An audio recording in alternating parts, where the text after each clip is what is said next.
देवरिया में आकाशीय बिजली गिरने से एक महिला की मौत। अपने घर से बाजार जाते समय महिला पर गिरी आकाशीय बिजली। देवरिया के भटनी थाना क्षेत्र की रायबारी गांव का है मामला। उनको इंसाफ या उनको परिवार और उनको इंसाफ दिलाने के लिए क्या कार्रवाई करनी चाहिए। उसी तरह से आज तक बाबा कौम अब्दुल करीम अंसारी को भारत रत्न नहीं दिया गया, उनके नाम से कोई सेंट्रल यूनिवर्सिटी नहीं बनाई गई।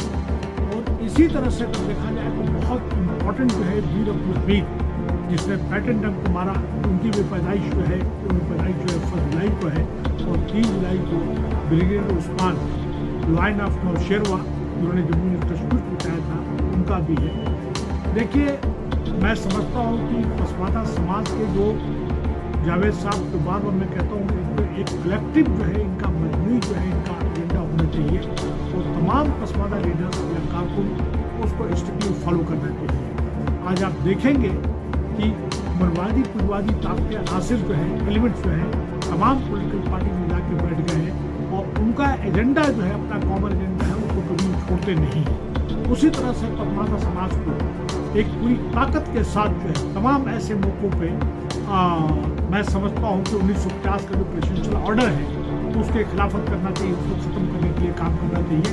वो तो एक एग्जीक्यूटिव ऑर्डर है, इसमें किसी पार्लियामेंट की बैठक की कोई एक्ट पास करने की जरूरत नहीं होती। आज तक कोई भी पसमादा लीडर कारकुन नहीं करा पाया। उसी तरह से प्रेसिडेंट ऑफ इंडिया का ये ऑर्डर है 1950 का, उनको 35 बीघा जमीन मिला थी, जो आज तक किसी ने दिलवा पाया।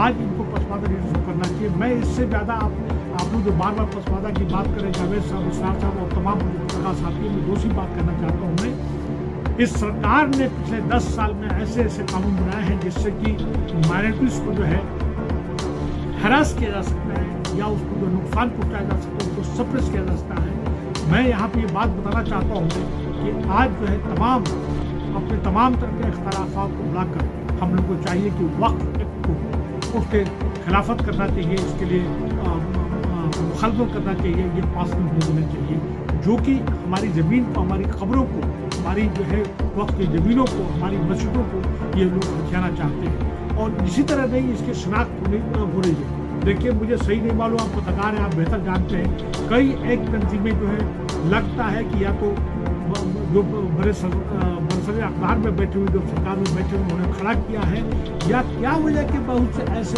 उलमा कराम चाहे इलियासी साहब हो, चाहे सोहेल कासमी साहब हो, वक्फ एक्ट के फेवर में बात कर रहे हैं। अरे भाई, तुम्हारी कब्रें चली जाएंगी, तुम्हारी विरासत चला जाए, तुम्हारी वक्त जमीन चली जाएगी।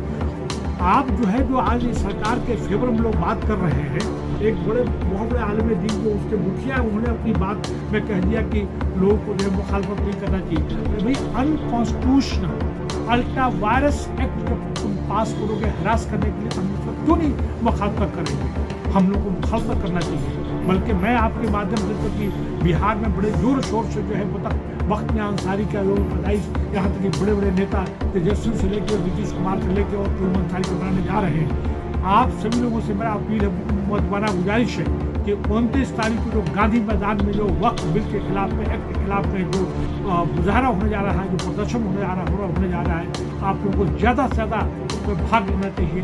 और यही नहीं, तमाम ऐसे कानून, आप बताओ कि काऊ प्रोटेक्शन एक्ट है, सरकार जो है कम से कम ऐसे 75 ऐसे एक्सपोर्टिंग कंपनी बनी हुई है जो बीफ का एक्सपोर्ट हो रहा है, लेकिन इसका साथ साथ में आज भी हमारा मुल्क जो है 2 नंबर पर पहुंच गया। यहाँ के लोगों के साथ कितना दुर्जाती हुआ है। और जो आज पसमादा लीडर्स हैं, जो देखा जाए तो कहीं न कहीं उनका साथ दे रहे हैं, तो ये अपने मफाद के लिए साथ दे रहे हैं। और सबसे ज़्यादा नुकसान सरकार में जो हुआ है पसमादा को हुआ है। जितने भी बुलडोजर हुआ है, मॉब लिंचिंग हुआ है, उनके मकान तोड़े गए हैं, और जो भी हरासमेंट हुआ है अनऑर्गेनाइज सेक्टर में, बिजनेस क्लास में कौन लोग, गरीब तबका में कौन है? वही दलित मुस्लिम, ओबीसी मुस्लिम।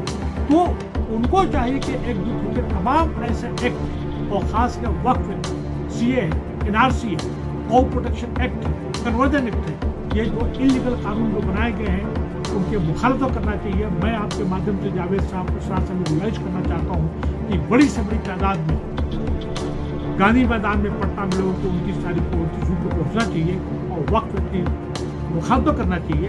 ये अच्छी बात है कि अपने मुजाहिदे आज़ाद के अपने लीडर्स को 25 जून को भी लोग याद करें, 1 जुलाई को भी याद करें, 3 जुलाई को भी याद करें, लेकिन उसके साथ साथ में अपने मुद्दों को भी रेज करना चाहिए। क्या वजह है कि आज तक 1950 के प्रेसिडेंशियल ऑर्डर वो लोग खत्म नहीं करा पाए? क्या वजह है कि वक्त अंसारी के परिवार को आज तक जगह जमीन नहीं मिल पाया, उनके इंसाफ नहीं हो पाया? और इसी के साथ एक बार आखिर में फिर मैं ये बात कहना चाहता हूँ कि ये सब कुछ करने के साथ साथ तमाम ऐसे गैर कानूनी कह लिए या इलीगल एक्ट जो बनाए गए हैं, हम सबको मिलजुल के अपने तमाम इख्तिलाफ को मिटा के हमको इसके मुखालफत करना चाहिए, उसको अपोज करना चाहिए। हमें ये वक्त एक्ट जो है जो हमारी कब्रिस्तान को छीन लेगा, जो हमारी वक्त जमीनें छीन लेगा, हमारी शनाख्त को छीन लेगा, हम इसे बर्दाश्त नहीं करेंगे। आप सबका दोनों आदमी का बहुत बहुत शुक्रिया।